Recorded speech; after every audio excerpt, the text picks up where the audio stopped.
What's up, Celtics fans? Earlier this week on our main Chat Sports YouTube channel, I took a look at some of the top remaining free agents. Obviously, Boston has some financial restrictions, but at this point in free agency, there's some good bargain options out there. So coming up on today's show, take a look at the top 25 remaining free agents. Don't forget to subscribe to the channel for daily Celtics content.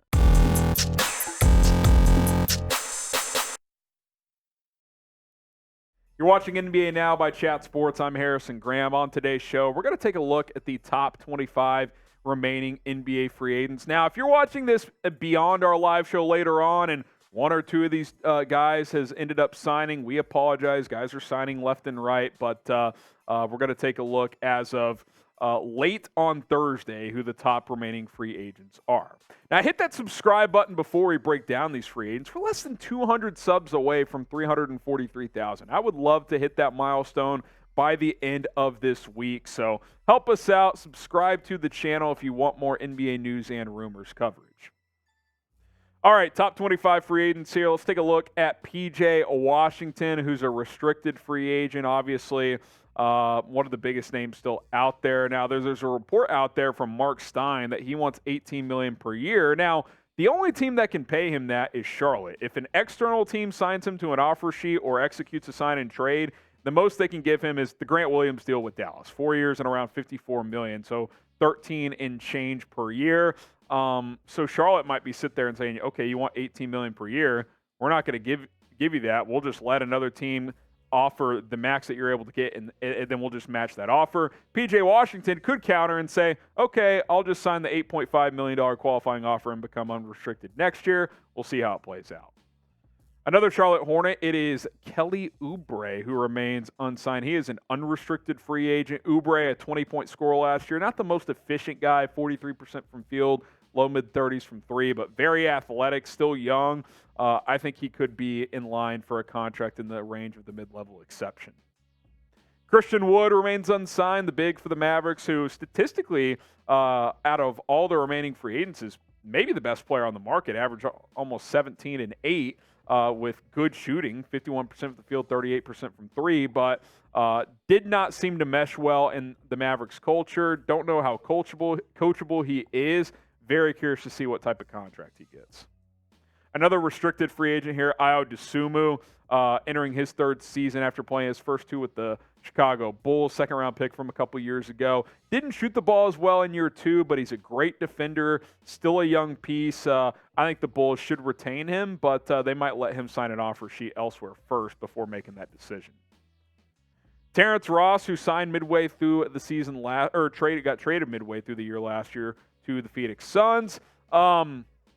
Listen, I'm kind of surprised the Suns haven't just brought him back on a vet minimum deal. Maybe he's hoping for a little bit more than that, but I could still see him returning to Phoenix to help fill out that roster. JaMychal Green, who's getting up there, but stretch four, can play some five as well, can shoot the three ball, play a couple of different positions defensively. He is still unsigned as well. TJ Warren, who's it's not Bubble Warren anymore. He's had some injuries, but still has the ability to score 20 points every now and again. I think a bench volume scorer role is still a role that he could play. Paul Reed is next up here as the Philadelphia 76ers added Mo Bamba on Wednesday night. And following that signing, Adrian Wojnarowski reported that the Sixers plan to re-sign Paul Reed. Now, Reed may gauge his market and see what other teams are interested in offering, but sounds like there's a good chance he ends up in Philadelphia. Dario Saric, who on day one of free agency was drawing major rumors around the Golden State Warriors. He remains unsigned. Golden State reportedly is still interested. The Miami Heat are also interested. It sounds like Saric is letting this play out to see the Dame dominoes fall. Like if Dame goes to Miami, he may opt to go there and play a bench role there because the Heat will need to fill out a couple of roster spots with vet minimum deals. So keep an eye on Dario Saric and how it relates to the Damian Lillard trade.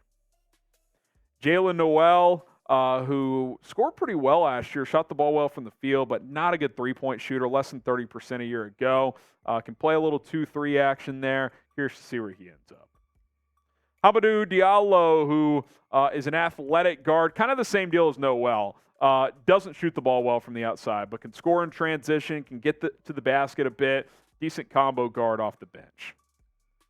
Anthony Lamb, who's restricted with Golden State, got some real run with the Warriors last year and played fairly well. Athletic, can handle the ball a little bit. Also, I'd be curious to see if the Warriors would match an offer sheet as he is restricted, but not a lot of chatter around him as of yet. Bol, who got waived by the Magic the other day, still young, talented, had his best season of his career last year statistically. I think the question is he a piece that can translate to winning? I'm not so sure, which is why I'm going to ask you this question. Is Bol good? Is he, and I don't mean 2K good. I mean, is he a piece that can be in a rotation for a good team? Type G for good, you think he is. Or type B for bad? I don't know if he's bad. I just don't know if he's good. So let me know how you guys feel about Bol. Will Barton, who not that long ago was a really good piece for the Denver Nuggets, a guy who could start, come off the bench, can play the 2 or the 3 volume scorer type. Now, he's had some injury problems the last couple of years. I still think on a vet minimum deal, he has some value as someone who can score, but his best days are definitely behind him.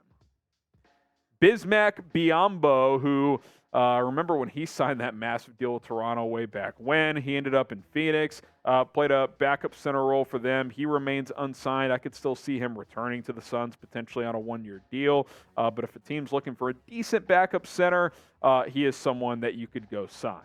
There's 15 guys plus 10 others here to get to 25 in total. Wenyen Gabriel remains unsigned. Got a decent amount of run early on with the Lakers last year. After the trade deadline, he was kind of out of their rotation after they added Rui Hachimura and others. Montrezl Harrell, not the player he was a few years ago with the Clippers when he was one of the best 6-man in the NBA playing next to Lou Williams, but still a good scorer around the basket, a guy who could help fill out your roster. Danny Green, we didn't know if he would even come back and play last year post-major injury, but actually got some run with the Cavs in the playoffs and played okay. I think on a vet minimum deal, his championship experience and occasional 3-and-D ability is still worth it. Kendrick Nunn, kind of the common thing with a lot of these guys. Good scorer, but hasn't played at peak Kendrick Nunn level in a few years now. He was really good with the Heat early on in his career, but has trended in the wrong direction ever since. Terrence Davis still out there, an athletic wing who can score a little bit. Not a great shooter, but some positional versatility there. John Wall, who signed with the Clippers last year and statistically played okay. He averaged 11 and 5, I think, but they moved on from him at the deadline. I'm not sure how much is left in the tank there with all the injuries he's had. Blake Griffin definitely doesn't have much in the tank, but I think he offers something to a locker room. 14th guy, 15th man on a 15-man roster. If he has to play occasionally in load management situations, one thing he has done well as he's gotten older is he can shoot the 3-ball pretty well. That athleticism's pretty much shot due to the injuries, but I think Blake can bring something to a locker room. George Hill played a decent amount last year, shoots the ball fairly well from 3. He's got some experience on championship-level teams. Svi Mykhailiuk, all he does is shoot 3s, but he does it well, 42% last year. Again, if you want a cheap shooter, he's an option. And then Stanley Johnson actually shot the ball well from 3 last year as well, if you want to get someone with some 3-and-D value. Who is the best free agent left on the board? Shout his name out in the comments section and let us know here at Chat Sports.